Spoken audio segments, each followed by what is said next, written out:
He'll write us an email. Please leave me off of your podcast. Right. No, he would get a chuckle out of it. Weird emails from the dark web.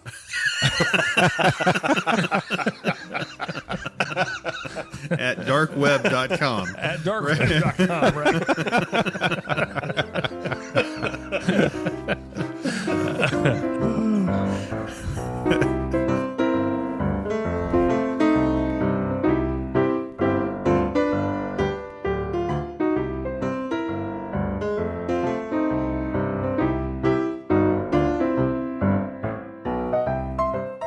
Hey, everybody. This is the Williams Brothers Podcast. I'm Gar. I'm Steven. I'm Neil. I'm Shaler. That's much better the second time. That was better. so Neil much did the better. fist pump this I time. didn't forget the fist bump. Yeah. The topic today is dreams, visions, and goals. So whatever your plans were or plans are for the future, and how do you stick with them and all that stuff. The first question is, what was your dream when you first left the house? When you first moved out and were getting out on your own, starting your life, where were you headed, or where did you think you were headed? And did you stick with that, or did you get sidetracked, or what happened after that? And we should mention, too, that this episode is episode 25. Yeah, it's a big one. Woohoo! This is a big 25. one. 25 episodes. We've done 25 of these. And did you notice the locations? I posted them on our little chat thing. There are weird locations. I don't know most of those places. Anyway, just a thought. I don't know. Maybe I don't People remember that which butt ones dial they the were. podcast, probably. yeah. I mean, underground following, I think, Yeah. maybe somebody's putting us up there on the Apple Podcast suggestions or something for some people. Who knows? But The dark web. dark web. That's what it is. The dark web. That's what we need. It's all the pedophiles and all those. Great. Oh, that's Great. good. Drug That's dealers. great. That's and, good. Yeah, drug human dealers, traffickers. Great. Exactly. Porn people. Yep. They're all Yeah, trying to. Yeah. Great. So that's good. At least we have that's them. good. Thanks for Yep. listening, guys. We appreciate you guys. Yeah. Yeah. This is like church for them, right? You can feel good about yeah. yourself for 20 minutes like you're normal and then go back to your Right, deviant right. ways. Before you sell some more heroin or whatever it is you're doing there on the dark web. Right. Yeah. Okay. It always could be worse. You could be us, right? That's So- right. That's right. Right. There's that too, Right. yeah. Oh, yeah. True. Hey, if this doesn't work out, we could always start a podcast. That's what they're saying, right? If this whole Dark heroin web thing, podcast. right?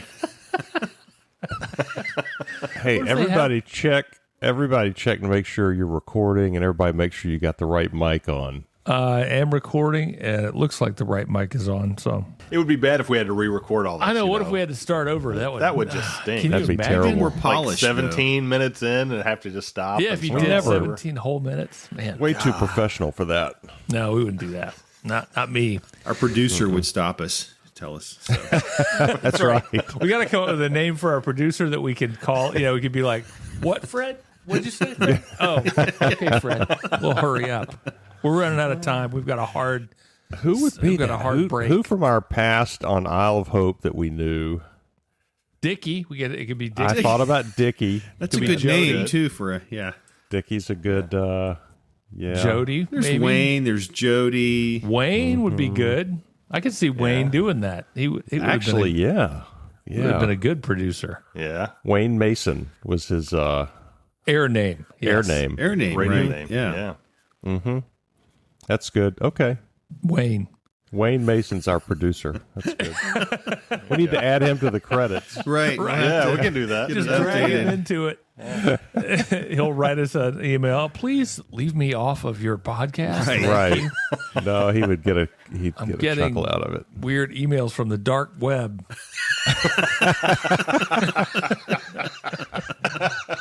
At darkweb.com. At darkweb.com, right?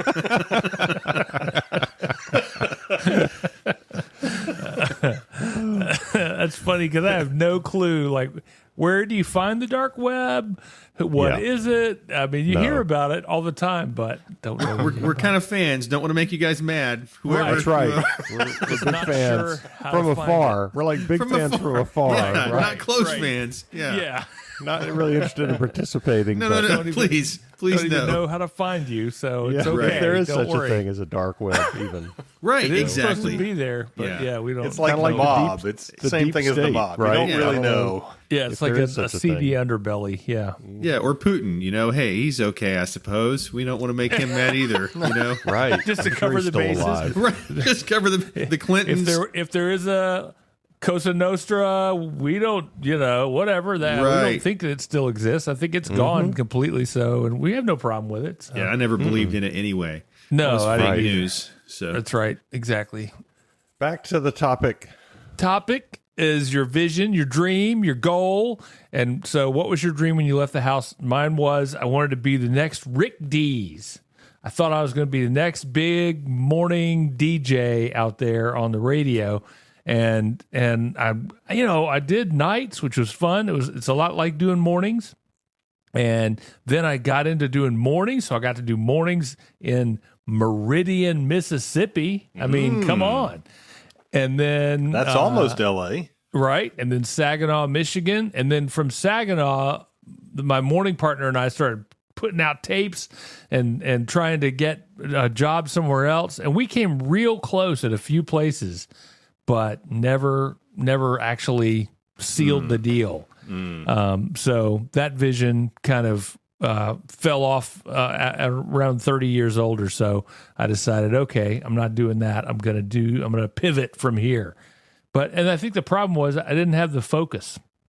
Everything I did wasn't aimed at this, like getting to the big markets or whatever. And I wasn't willing to go hungry to try and get there. I wasn't willing to just whatever it takes, I was going to get there. I have a friend who did that. His focus he was at the first radio station I worked at, a little AM station. And he was hilarious on that station. And nobody heard him because nobody listened to that little tiny AM 1,000 watt station, I don't think. But he ended up being the number one morning show in Los Angeles forever, like 20 years or something. So, he did it because that's all he thought about. And I guess I didn't have that same hunger or focus or whatever that he had. But that's where he was headed, and he did it. That's awesome. He have kids, married, anything like that? Well, he had them in Los Angeles. When they got to Los Angeles, they had kids and did Okay. everything when they got to Los Angeles. I remember he made $50,000 a year doing mornings in Birmingham in the 80s, which was a lot. And then he and his morning partner got picked up in Los Angeles, making $250,000 a year starting pay. That was just like, you're here. We don't know if you're going to be any good, so we're only going to pay you $250,000 a year. Only, yeah. And I remember talking to him, and I tried to call him at the radio station in Birmingham. They said, no, he's in Los Angeles. And I was like, what? He's what? And so I called him there, and he was like, it's just another station, man. It's not any different. It's just another station. And I'm like, what? Are you kidding me? So anyway, it was pretty cool. Very neat. Then they Just were thinking like, kids and a wife, there's a lot to do there, right? So yeah. if you're so focused on doing the morning show, like you said, kind of a laser focus. Yeah. You get kids and spouse too. That The cool thing was, though, that he had the laser focus, and I don't think he had kids until he got to L.A., so the laser focus got him there. And then once you're there, you work hard, but it's not like you make a lot of money, so you can support your kids. Yeah. You can have somebody else mow the grass, or there's a lot you can do with that money, I would guess. But Yeah. It all worked out well. and you got the credentials. You're L.A. So Yeah. Yeah. And he really, in fact, the last few years, he lived in Charlotte doing the morning show from Charlotte. Nobody knew it, but he had a studio in his house and he did the morning show from Charlotte. So, Very cool. Wow. yeah. I guess I'll jump in. I guess when I left home. I guess before You I okay left there, home. Steve? You all right? Just poured my tea down my front. That's pretty funny. Okay. You I have a okay? drinking problem. Did you spill the tea, Steve? Are you spilling the tea? Spill the tea. All right, just checking. I spilled the tea. You'll have to go back and right. listen to an earlier episode to know what that means. Yes. Right, absolutely. Actually, Google used that in an email to me. It said something about spilled the tea on all the Google, whatever it is, all the new Google information. It said spill the tea. And I'm like, I know what that Hey. means. They're listening to us. They're listening. They listen to everything. They got that from you. So. I'm probably the only person that got that email, too. It's like automatically generated by AI. Right. Yeah. So, anyway, sorry, Shayla. No, that's all right. Just- That's all right. I So just when poured it down my front. I was in high school, and I guess just like everyone, I got the radio bug. We all were working at radio stations at one time or another in Savannah, and so when I graduated high school, I got full time in radio in Savannah, and I think my desire at that point, my dream, as it were, was just to be able to make that a career. So I, would apply everywhere, obviously, but Atlanta was kind of my goal, I think, probably because it was the largest market in the area, right? So the closest large market. That was kind of where I was running to, trying to make that happen. I don't think I was as focused as, maybe your buddy that went to LA, or I think you and I were probably in the same kind of thing. We're having more fun than I was focused, at least, right? Yeah. So did that, and then eventually Dad was like, "Okay, it's time for you to get pushed out of the nest. So you can either do it willingly, or I will, assist." And Neil, being a Navy recruiter at the time, recruited me, and I ended up, giving up on the radio dream. Well, to a degree now, because even after I joined the Navy, when I was on my very first ship, which was an aircraft carrier, they did have a radio station on it, as it were. And it was strictly it had like a TV station on board the ship. So there was like 2 or 3 different channels, and they played movies and stuff like that. So all the spaces on the ship had TV, and we could watch these movies and stuff. But there was also a channel that showed the flight deck operation, so you could see what was happening on the flight deck. And in the background was the radio station. And so I did do a radio show on the aircraft carrier as well. So I guess That's cool. I kind I of didn't know continued. that. Yeah. It was Chaos Radio is what it was called. So, which is perfect for a flight deck, I guess, because it's pretty chaotic up there. But anyway, so that was that. So I kind of continued the dream. I mean, it wasn't Atlanta, but hey, it was an aircraft carrier. It was like something. international radio somehow. Right. Global. All over the yeah. world. Sort of, yeah, broadcasting across 4 acres of flight deck or whatever. And they couldn't listen to anything else. So you No, were that's it. right. That was it. That's right. I had a You were captive the audience number of one whatever show on that ship, because You were like the Good Morning Vietnam of the. There you Exactly. go. That's what I was Sure. trying to do. Okay. Sure. All right. Did you take requests? I did, yeah, and we actually had some movie posters that somebody that the TV station had gotten, I guess, when they got movies or something. Oh, and that's so great. I would give out movie posters, and they would come up to whatever that space was and get their movie poster. Yeah, we did all kinds of fun stuff, so it was good. yeah, when the Navy tried to get me to be a nuke, they were like, the guys like in the room with me saying, you can be a nuke, you can be nuclear, it's really a big deal. And I'm like, no, I want to do radio. That's what I want to do. I don't want to be a nuke. Do you have radio, anything radio related or whatever? And he's like, thinking is like, well, we do have communications and we've got, but no, I mean, and he's like trying to get me to be a nuke and so, You're smart enough to get the top job. No. Right. That's not what I I want want. to do radio. That's what I want to do.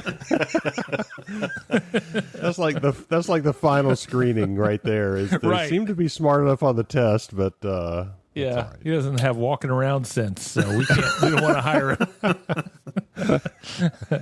But you were focused. You knew what you wanted. So. No, at That's that right. point, yeah, because he said, do you want to make a lot of money or do you just want to do what you want to do? And I said, I want to make a lot of money doing what I want to do. So Ooh, good answer, man.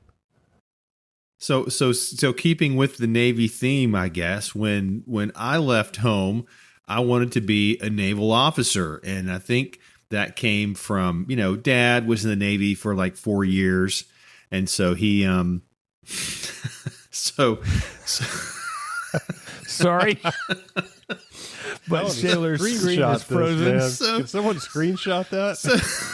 Yeah, I was Shaler's doing that. Oh man! He's gone. Shaler's I missed it. video Man. froze, and he was in the middle of like when you laugh and it's like an ugly laugh for a second before your right. face. Well, it caught him right in that moment. So He Face had the was dad bright face. red, had a crazy looking smile on his face. I was and he thinking, is it frozen. just me? Oh, his internet just went down. Okay, good. Shaler's internet's down. Yeah, you do yours, I'll do mine, and maybe he'll be back by then. Okay, so when I graduated high school and was leaving the nest, I wanted to become a naval officer. And part of that, I think, was Dad. I think that was Dad's dream at some point in his life. And I spent a lot of time with Dad on the sailboat and whatever. So that's what I wanted to do. And when I was a senior in high school, Dad had a friend or a friend of a friend that they worked with that had something to do with the Navy Reserve Center at Savannah State College. And so I went out there, I met with him one time and got to see things and do things and just, kind of fanned the flames even more. So I joined the Navy, as enlisted, and my goal was to become an officer. And I did, later on, I put in for one of the programs, commissioning programs, and wasn't picked for a scholarship program because I wasn't much of a scholar in high school. And they look at that stuff. So, didn't get picked up for that. I put in for another, program, later on. But really, as I was working my way through the Navy and got advanced a few times, like you do, and girlfriend, got married, started having kids, kind of decided that wasn't necessarily the way I wanted to go. And kind of to your story too, Steve, there was a guy that I worked with on my first ship. Name was Marty, super guy, very, very driven. And he did that. He actually went through, put in for some officer programs a couple of times, got selected for it.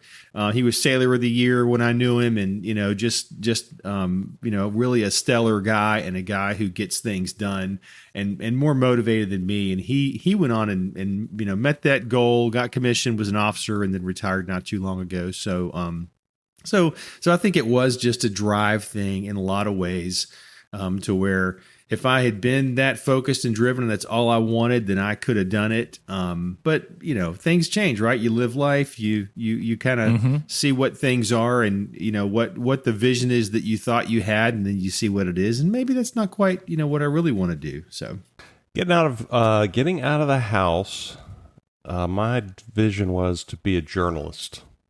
So I was going to work for newspapers, right? Write stories, do news reporting for newspapers. So that was the vision. And of course, growing up in radio like you guys did, similar thing. I really liked the news part of it. It actually worked for Debbie Bolton for a little while. That's at CHY and WWSA doing news reporting and running around Savannah doing news, which was cool. It was you have what I learned is you have access to everything. You're going to the city council meetings, you're going to the county meetings, you're going to all these things that that have public access, but normally people don't go to, and you just learn so much through that. So anyway, that was the vision, and so I was going to do news and writing and that sort of thing, and got into college. Was a terrible student. But what I realized once I got into college is I need to do something that guarantees me a job when I get out. Because being a newspaper reporter, I could probably get a job right out of school. It's not going to pay anything, right? And I need something that pays enough to where I don't have to go back home and live at home and, all of that. So IT was really hot back then. Back then it was information services. And so I jumped into that, had some friends that were doing that also, and started going down that path. And like I said, I was a terrible student. It took me forever to get out of college, but at one point it kind of clicked, and suddenly programming computers began to make sense, kind of the analytical part of it. So my first job out of college was a programmer. And I was lucky enough, the year before I graduated, I got an internship through a friend of ours at a bank in the IT department. And my job was going around to the 26 branches that this bank owned and inventorying all of the computer equipment and putting a tag on it and writing down what it was and researching it and all this kind of stuff, because it was a fixed assets type of exercise, right? Is what computer fixed assets do we have? Man, I was in heaven. I had a company car. I had a card, for expenses. I'm driving all over Georgia during the summer doing this. So that was pretty cool. But long story short, that's where my first job was when I got out of college. They offered me a job to come and be a programmer. And I've really loved that ever since. Working with data, programming I've found to be very relaxing when it works. But just writing the code and then kind of seeing the fruits of your labor was a very relaxing thing. I haven't done that in years now, and everything is completely different. But that was my initial, vision was journalism, and then that morphed into IT and technology, and that's what I still do today. I remember when you had that job working for Debbie Bolton, because there was, maybe I was in high school, I don't remember, but there was an election. And so this room at City Hall downtown, they would come out and read the election results as they came out. And Gar, being the IT nerd that he was, took a Commodore 64 and he programmed it so that each letter on the keyboard was a candidate. And we had little stickers on there. So they would come out and say, Fred Jones, 3rd District, 27 votes. And we'd hit the button and the computer would say how many votes, and you'd key it in, and it was tabulating the votes as we were going. And we were cutting edge. Of course, it was a little bit of, did we put this one in yet? I don't know. I think so. But the problem that we didn't realize was that everybody already had a list of all of the candidates in their lap and the precincts, and so they'd come out and they'd go, McKinnon 24, Smith 375. Look, they would just like rattle through them, gotcha. And I'm looking on the keyboard for where is that one? It's all right. You were ahead of your time. That's right. Oh man, yeah, computerized tabulation. Yeah, that was fun. Yep, all that stuff you see on CNN now, you can blame me for that. That's right. All those maps that they put on, like standing on the map and all that crazy stuff. Yeah, Gar started that. Zooming out with your fingers. Right, exactly. I still remember the soccer game you got for your Commodore 64. It was a cartridge that you plugged in, and man, the graphics were unbelievable. Yes. Awesome. What was that, like 8-bit graphics or Probably. something? Yeah. If the little legs went tick, tick, tick, tick, like that. Yeah. Oh, They're like so smooth. It was like 2 poses. It was one with the foot, one foot in front, the other one with the other foot in front. That was the only movement there was. It's at 83, probably 84, maybe. I don't know. I spent a lot of time playing that when I should have been studying. So, yeah. Yep. Oh, yeah.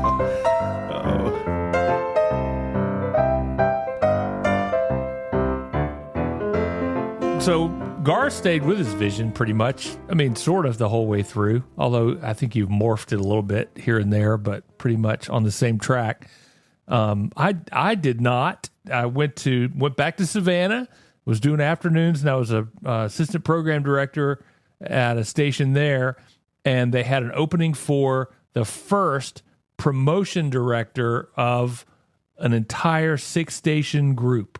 So that was, it was like brand new territory. Everything was, different. You just threw out the old plan that radio had used forever, and it was a whole new plan of doing promotions.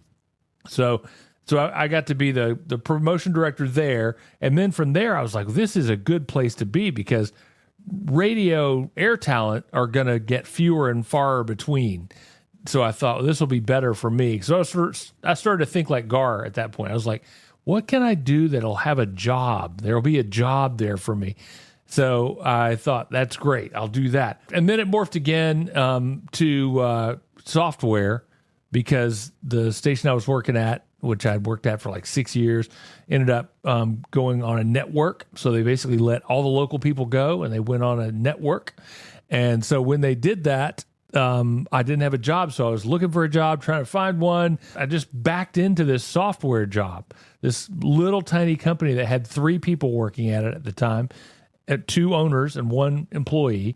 And so then they hired me to be on their help desk. And so I did that. And this whole time, by the way, I had this goal while I was in Atlanta when I first got here of creating a piece of software that would help promotion directors. So then I'm at this software company now, and I'm like, hey, they could do this. And so I ended up eventually, one thing led to another, and ended up being able to build a piece of software for promotion directors. So that's my thing now. That's my whole vision and goal now is make it the best it can be, the best piece of software possible to help promotion directors get their work done quickly because they spin a lot of plates. They've got a lot of things going on all the time, 6 stations, all the social media stuff they have to keep up with, websites, all those things. And so to have one place where they can keep track of it all, that was my goal. And that still is what I'm working towards right now. This is where I guess I can truly say I had a dream and it really came true. And that was the job I have now.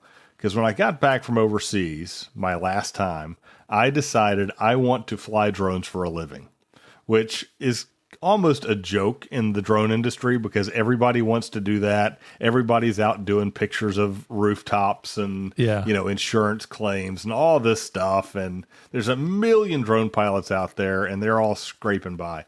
But that was my goal. And so I took 6 months to find a job where I could fly drones for a living. And I literally had applied for this company as a intern because I thought, what the heck? It'll give me something to do. Maybe I'll learn something. And I was doing other drone stuff as well, just little things. And when they interviewed me, the first thing they said is, you realize this is an intern position. Because here I am 50-something years old, right? Right. And they're looking for, 20-year-olds. Right. And I said, that's fine. I just thought I would get my foot in the door and see what, maybe there's something cool here, maybe I'll learn something. What the heck? And so they ended up hiring me as their chief pilot, and which was a huge jump. Yeah. And, full-time gig and, salary and benefits and the whole deal.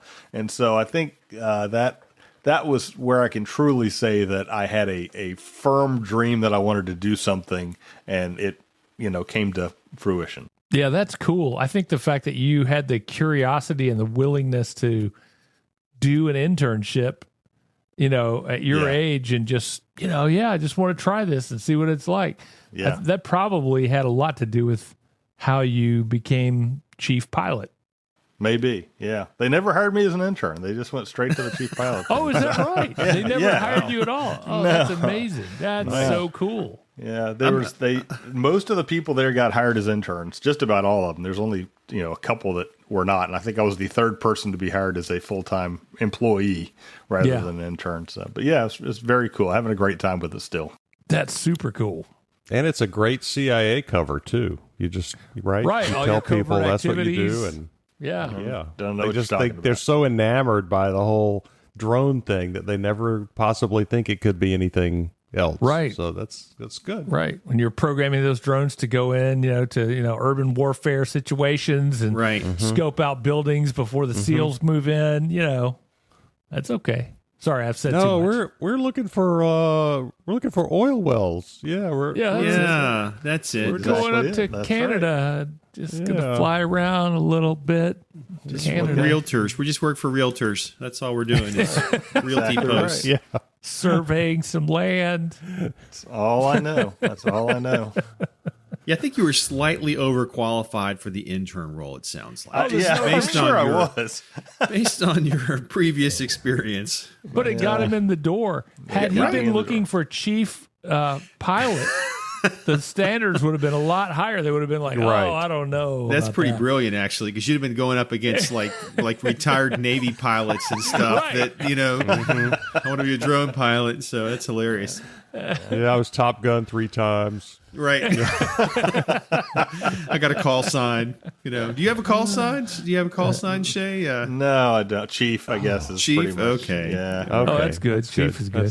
That Yeah, works. that's a good call sign. Hey, so for me, when I I retired out of the Navy as well, and so when I left the Navy, I had one really big goal. Married with 3 kids, I gotta have a job. I gotta Yeah, be able to that's put a good food on the table. Yeah, very Good important goal. Good goal. And I've been working in technology for a long time. It's sort of robotics. It's the computers and radars that work with weapon systems, all this kind of thing. So I got a job working for a manufacturer in technology. People would call in and their garbage truck arms wouldn't work, or the controller wouldn't work, whatever it was. We'd help them troubleshoot.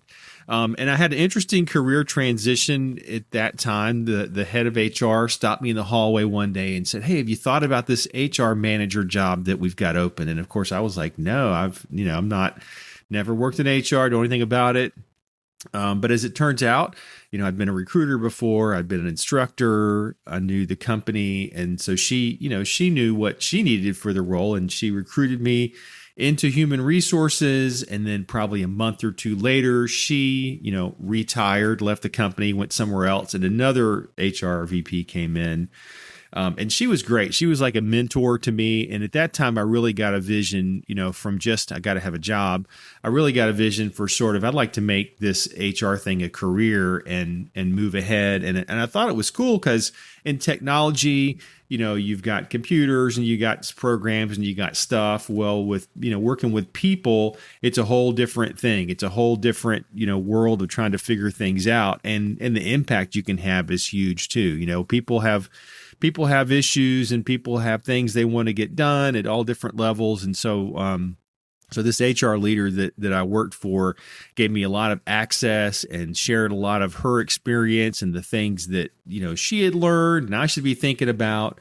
And so from there, went on to another company by the same parent group and got to be the head of HR sort of for this, about 350 people in this 2 plants and a sales office. And that was fantastic. So that really gave me the ability to see what you can do, when you have a great team and when you have the ability and the latitude, I guess. The company's giving you the latitude is what I'm trying to say.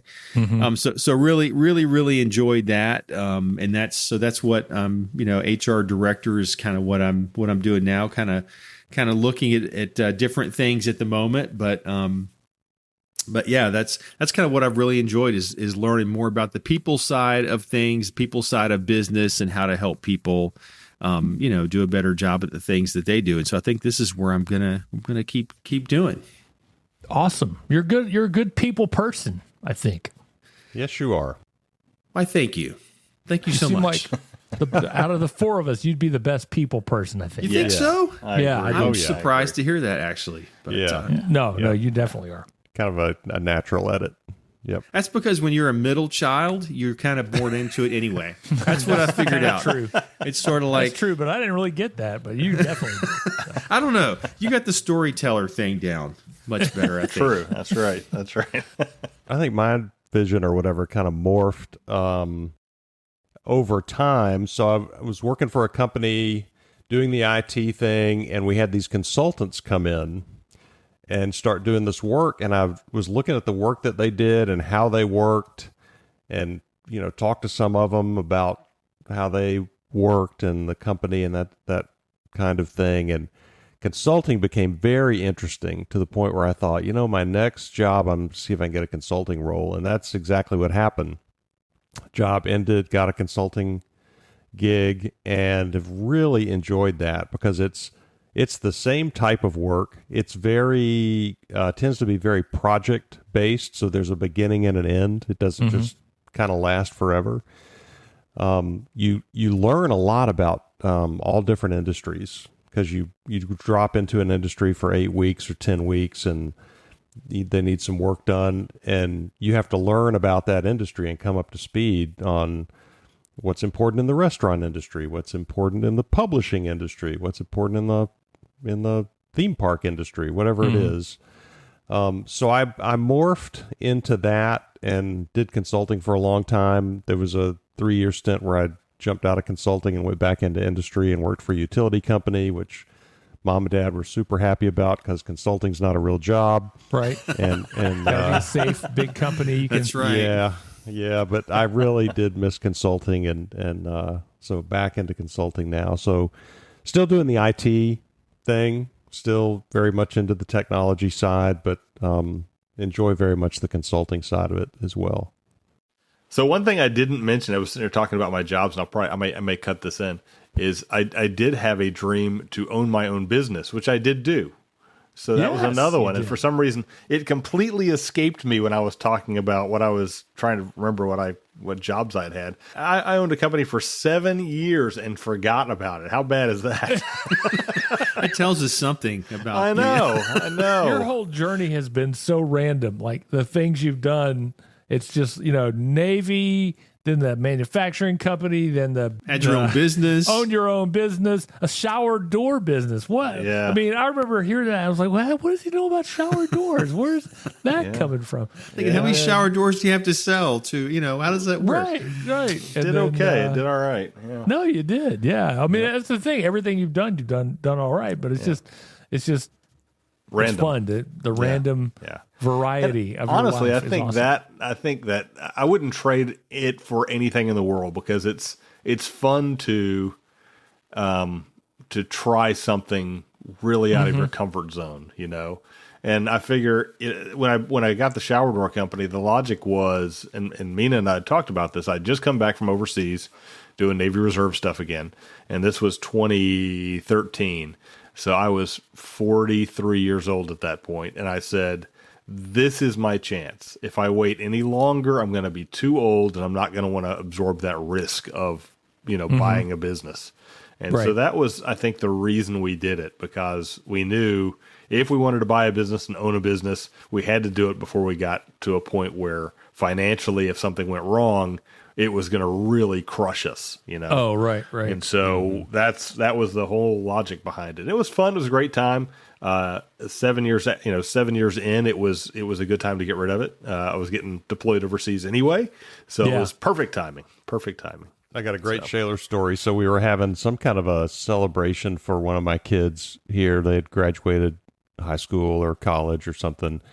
And my wife had created this thing where I think it was like a glass vase or something, and everybody needed to write down words of advice for the future, right? Like wise words for the future or something like that. Or and so everybody's given that a lot of thought. What can I put on there? And Shaler picks one up and he writes, "Wing it." Drops it in there. I love that. That's great. Like, yep, that's good. That's it. Nothing wrong with that. Yeah. I have that too. We probably all do a little bit of that curiosity of like, what if I tried this? Like, Yeah. what if I, just do something random? Because I got my certification as a personal trainer, so I could be a personal trainer. I just don't know what I'm going to do with it yet, but I'm going to do something. I'm still trying to find the direction for it, but I have that. So, as some kind of a little side hustle or who knows what. But so, I mean, that's one I did just because I was like, I work out every day. I love working out. It's something I've always done. Maybe I can find something with that. Maybe there's a direction to go in with that. So Yeah. Is there an LA Fitness close by? that's where I go. LA Fitness. Oh, there you go, man. Every See if Friday they'll, I have physical therapy on my calendar. So I'm at physical therapy. Oh, I see. Okay. Hope they never ask for a note.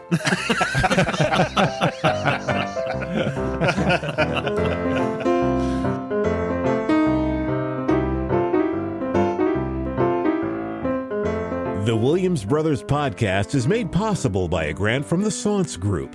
Do something good every chance you get. And by the Williams Foundation.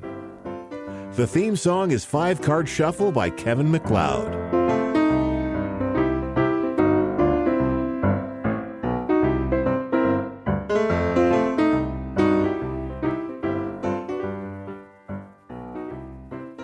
So one of the things that made me come up with this topic was I read Arnold Schwarzenegger's book, Be Useful.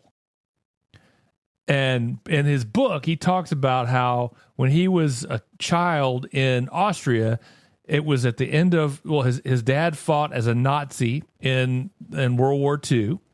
Really? They lost the war. All the men in his town were fought on the German side. Wow. And they lost. And so they were all dejected.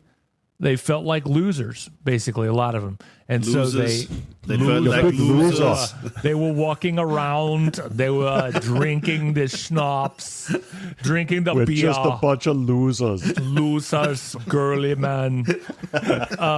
Sorry. So they, I knew that was going to come out eventually, somewhere. Yeah. I've heard a lot of interviews with him too.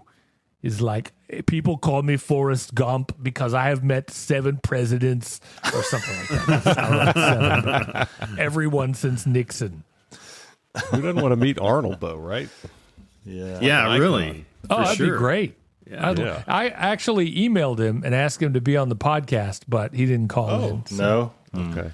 I was looking for him Thursday night to call He was in. supposed to be here. Yeah. I Right. was hoping Yeah. he would be. But Can't believe he didn't respond. well, he didn't. You know what? That's the thing. I emailed him, and I was sure he was going to be here, but he didn't email me back. I He don't might have been Yeah. at the Bass Pro Shop. It's know. hard He to could- know. I think he was doing a Right. fly fishing He might have had a fly fishing thing. thing. Yeah.